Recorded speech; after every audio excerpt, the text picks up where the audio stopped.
இன்னைக்கான வீடியோ தாங்க வந்திருக்கு. வீடியோ வந்து சூப்பரா இருந்துச்சு அப்படிதாங்க சொல்லணும். நம்ம கதிர் இருக்கார்ல, அவர் வந்து தனம் விளையாடுற அந்த மைதானத்தில வச்சே வந்து லவ் ப்ரப்போஸ் பண்றாங்க ஒரு கிஃப்ட்ட குடுத்து. அதெல்லாம் பார்க்குறப்ப சேனல மட்டும் மறக்காம லைக் அண்ட் சப்ஸ்கிரைப் மட்டும் பண்ணிருங்க. ஃபர்ஸ்ட்டு எடுத்த உடனேயுமே வந்து நம்ம தனம் இருக்காங்கல்ல, அவங்க வந்து சக்சஸ்ஃபுல்லா வந்து இது விளையாட ஆரம்பிச்சுடுறாங்க. செமிஃபைனல் மேட்ச் வந்து விளையாட ஆரம்பிச்சுடுறாங்க. விளையாண்டு அதில பார்த்தா வின் பண்ணிடுறாங்க. நாளைக்கு ஃபைனல் இருக்கு அப்படின்னு சொல்லிட்டு சொல்லிடுறாங்க. அங்க பார்த்தா புவனேஸ்வரிக்கு என்ன பண்றதுன்னு தெரியல. நம்ம எந்த திட்டம் போட்டாலும் இந்த மாயா, கதிர் வந்து ஃபர்ஸ்ட்டு தடுத்துக்கிட்டு இருந்தாங்க. இப்ப பார்த்துக்கிட்டோம்னா, கடைசியில ரகுராமே வந்து தடுத்துட்டானே! என்னடா பண்றது? அப்படின்னு சொல்லிட்டு கடுப்புல அவங்களும் அந்த இடத்துலேருந்து கிளம்புற மாரி தான் காட்டிக்கிட்டு இருக்காங்க. அதுக்கடுத்து பார்த்தா நம்ம இவங்க மாயா, தனம் 2 பேருமே வந்து நைட் அங்க ஒரு இடத்துல உட்காந்து பேசிக்கிட்டு இருக்கிற மாரி காட்டுறாங்க. அந்த இடத்துக்கு வந்து கதிர் வந்து வராங்க. வந்தவுடனே வந்து கதிர் வந்து சொல்றாங்க, "சென்னைக்கு வந்திருக்கோம். எனக்கு வந்து இங்க சுத்தி பார்க்கணும் போல இருக்கு." அப்படிங்கிற மாரி சொல்றாங்க. "என்னது சுத்தி பார்க்க போறியா? சரி போய் சுத்தி பாரு." அப்படிங்கிற மாரி சொன்னவுடனே, "இல்ல எனக்கு வந்து தனியா சுத்தி பார்க்க முடியாது. தனத்து கூட சேர்ந்து நைட்டு வந்து சென்னை சுத்தி பார்க்கணுன்ட்டு ரொம்ப ஆசையா இருக்கு." அப்படின்னு சொல்லிட்டு கதிர் வந்து சொல்றாங்க. "ஓ! நீ அப்படி வாரியா?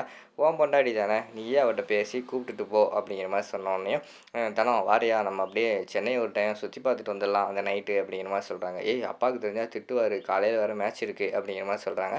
"இல்ல அப்படியே சும்மா போயிட்டு ஒரு ரோட்டு கடையில வந்து நல்லா சாப்பிட்டுட்டு அப்படியே ரிட்டர்ன் வந்துருவோம்." அப்படிங்கிற மாரி சொல்றாங்க. "சரி போ." அப்படின்னு சொல்லிட்டு நம்ம மாயாவும் சொல்றாங்க. தனமும் சரி நம்மளும் போயிட்டு வந்துருவோம். அவங்களுக்கும் உள்ளுக்குள்ள வந்து மனசுக்குள்ள வந்து ஆசை இருக்கு. கதிர் கூட வந்து பைக்ல அப்படியே சுத்தி பார்க்கணும், ஊர சுத்தணும்னு சொல்லிட்டு, சரின்னு சொல்லிட்டு அவங்களும் ஒத்துக்கிடுறாங்க. நைட்டு வந்து அவங்க கிளம்பி போயிடுறாங்க. கிளம்பி நேரா வந்து ஒரு ஸ்ட்ரீட்டுக்கு போறாங்க. அங்க வந்து ரோட்டு கடையில வந்து ஒரு தள்ளுவண்டி கடையில இருக்கு. "ஏய் தள்ளுவண்டி கடையில சாப்பிடுவோமா? எனக்கு தள்ளுவண்டி கடையில சாப்பிடுறது வந்து ரொம்ப பிடிக்கும்." அப்படின்னு சொல்லிட்டு தனம் வந்து சொல்றாங்க. உடனே நம்ம கதிர் இருக்காங்கல்ல, சரின்னு சொல்லிட்டு வண்டிய நிப்பாட்டிட்டு, "அண்ணே 2 தோசை" அப்படின்னு சொல்லிட்டு 2 பேருமே அந்த இடத்துல நின்னுட்டு, தோசையெல்லாம் சாப்பிட்டுக்கிட்டு இருக்கிற மாரி காட்டிக்கிட்டு இருக்காங்க. இங்கிட்டு பார்த்தா மாயாவுக்கு வந்து பயமாயிருது. "என்னடா போனவங்க ஆளவே காணோம். இங்க பார்த்தா பெரியப்பா தேட ஆரம்பிச்சுட்டா. என்ன சொல்லி சமாளிக்கிறது?" அப்படின்னு சொல்லிட்டு அவங்க ஒரு பக்கம் பயந்து போய்க்கிட்டு இருக்கிற மாரி தான் காட்டிக்கிட்டு இருக்காங்க. அடுத்து கொஞ்ச நேரத்தில வந்து ஃபோன போட்டுறாங்க. "ஏய் வாங்கடா, இங்க பார்த்தா பெரியப்பா தேட ஆரம்பிச்சுருவாரு. ஒழுங்கா வந்துருங்க." அப்படின்னு சொன்னோனே, சரின்னு சொல்லிட்டு அவங்களும் கிளம்பி வந்துடுறாங்க. வந்து இறக்கி விடும்போது நம்ம கதிர் வந்து நாளைக்கு வந்து ஃபைனல் நல்லபடியா தூங்கி நல்லா விளையாடணும் அப்படிங்கிற மாரி சொல்றாங்க. சரி நான் பார்த்துக்கிறேன் லேட் ஆயிடுச்சு நீ கிளம்பு அப்படின்னு சொல்லிட்டு கதிர அனுப்பி வச்சுட்டு அந்த இடத்துலேருந்து தனம் போய் தூங்கிடுறாங்க. மறுநாள் காலையில ஃபைனலுக்கும் எல்லாமே ரெடி ஆயிடுறாங்க.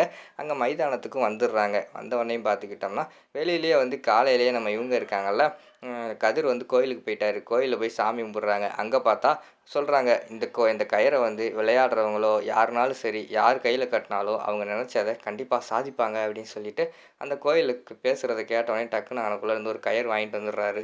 கயிற வாங்கிட்டு வந்து நேரா தனத்துக்கிட்ட வராரு. தனத்துக்கிட்ட வந்தோனே, "தனம் கைய நீட்டு. நான் கோயிலுக்கு போயிருந்தேன். அந்த கோயில்ல சொன்னாங்க, இது வந்து சக்தி வாய்ந்த கோயில். இந்த கயிற கொண்டு போயி நம்ம யார் கையில கட்டினாலும் அவங்க என்ன நினைக்கிறாங்களோ, அது வந்து நடக்கும்னு சொன்னாங்க. அதனால தான் வந்து நான் வாங்கிட்டு வந்திருக்கேன். கைய குடு." அப்படின்னு சொல்லிட்டு கையில வந்து கட்டி விடுறாங்க. கட்டி விட்டுட்டு அதுக்கடுத்து தனம் வந்து சொல்றாங்க, "என் மனசுக்குள்ள இப்ப இருக்கிறது பூராமே நீ தான் கதிர். நான் வந்து ஆசைப்பட்டு உன்னைய தான் வந்து கல்யாணம் பண்ணல. ஆனா வந்து ஆசையோட உன்னை ஏத்துக்கலான்னு முடிவு பண்ணிட்டேன். எங்க அப்பாகிட்ட போய் நான் கண்டிப்பா சொல்லுவேன். அப்பா என்ன சொன்னாலும் பரவால்ல. என்னோட ஆசைய நான் தெரிவிச்சுருவேன். ஃபைனல்ல விளையாண்டு ஜெயிச்சுட்டு, எனக்கு கதிர் தான் வேணும்." அப்படின்னு சொல்லிட்டு நான் அப்பாகிட்ட போய் நிக்க போறேன். அப்பா என்ன சொன்னாலும் பரவால்ல அப்படின்னு சொல்லிட்டு அந்த இடத்துல வந்து தனம் வந்து சொல்றாங்க. "சரி அத வந்து நம்ம வின் பண்ணிட்டு பார்த்துக்குருவோம். இப்போதைக்கு ஃபைனல்ல வின் பண்றது தான் உன்னோட குறிக்கோளா இருக்கணும்." அப்படின்னு சொல்லிட்டு கதிர் வந்து சொல்ற மாரி காட்டிக்கிட்டு இருக்காங்க. சரி அப்பா வந்து என்னைய தேடுவாரு. நான் போறேன் அப்படின்னு சொல்லிட்டு அவங்க வந்து மைதானத்துக்குள்ள போற மாரி காட்டிக்கிட்டு இருக்காங்க. இங்கிட்டு பார்த்தா கதிர் வந்து தனத்துக்காக வந்து ஒரு கிஃப்ட்டெல்லாம் வாங்கி வச்சிருக்காங்க. தனம் வந்து வின் பண்ணிட்டா கண்டிப்பா அந்த கிஃப்ட்ட குடுக்கணும் அப்படின்னு சொல்லிட்டு, அவர் அந்த இடத்துல வந்து வெயிட் பண்ணிக்கிட்டு இருக்கிற மாரி தான் காட்டிக்கிட்டு இருக்காங்க. கடைசியில பார்த்தா தனம் ஃபைனல்ல விளையாண்டு அவங்களும் ஒரு படியா வந்து வின் பண்ணிடுறாங்க. வின் பண்ணோனே பார்த்தா மைதானத்துக்குள்ளேயே வச்சு இந்த லவ்வர்ஸ் எல்லாம் ப்ரப்போஸ் பண்ணுவாங்கல்ல, முட்டியங்கால் போட்டு அது மாரி அந்த இடத்துல வந்து முட்டியங்கால் போட்டு நம்ம தனம் இருக்காங்கல்ல, தனத்துக்கு வந்து அங்கனக்குள்ள ஒரு கிஃப்ட்ட குடுத்து ப்ரப்போஸ் பண்ற மாரி தான் காட்டிக்கிட்டு இருக்காங்க. எல்லாருமே பயங்கரமா ஷாக் ஆயி பார்த்துக்கிட்டு இருக்காங்க. அதோட பார்த்துக்கிட்டிங்கன்னா அந்த எபிசோட் வந்து முடிச்சிடுறாங்க.